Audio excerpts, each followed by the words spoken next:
The psychology of people who overthink every conversation. Have you ever replayed a conversation in your head hours after it ended? Maybe someone looked at you differently. Maybe they paused before responding. Maybe they sent a shorter message than usual.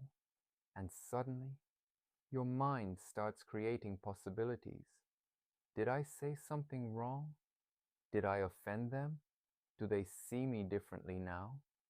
While other people have already moved on, you're still thinking about it, still analyzing it, still searching for answers. If this sounds familiar, you're not alone. And there's a reason some people do this far more than others. People who overthink conversations are often highly self-aware. They pay attention to details. They notice tone, facial expressions, changes in behavior, small things that many people completely miss. This can be a gift.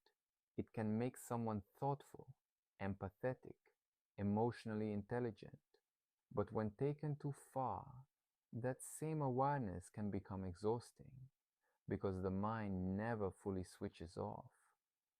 What's interesting is that overthinking is rarely about the conversation itself. It's usually about what the conversation means. The overthinker isn't analyzing words, they're analyzing consequences. They're trying to predict outcomes.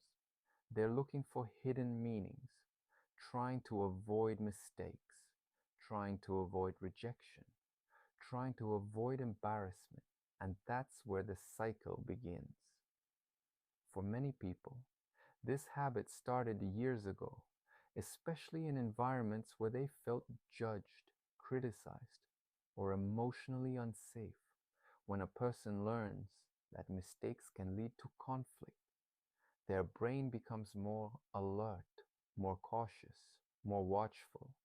Eventually, they begin reviewing every interaction, not because they want to, but because their mind believes it's helping them stay safe. The problem is that overthinking rarely creates clarity. Most of the time, it creates confusion. One possibility becomes 10, 10 possibilities become 50, and before long, the mind is trying to solve problems that may not even exist. A simple conversation becomes a complicated mystery, and the more answers you search for, the more questions appear. Many overthinkers also hold themselves to incredibly high standards.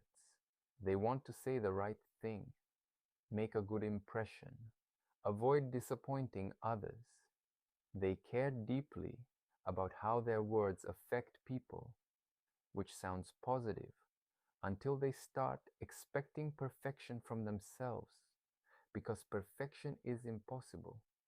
And when perfection becomes the goal, every conversation starts feeling like a test.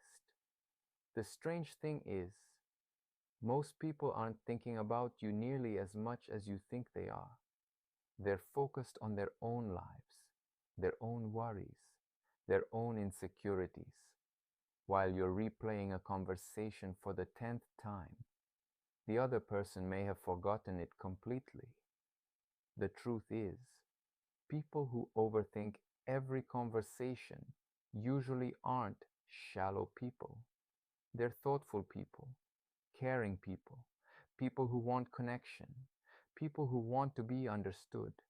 But sometimes, the healthiest thing they can do is let a conversation end when it ends, to stop searching for hidden meanings, to stop trying to control every outcome, and to trust that not every silence, not every pause, and not every awkward moment needs to be analyzed, because peace of mind often begins where overthinking finally ends.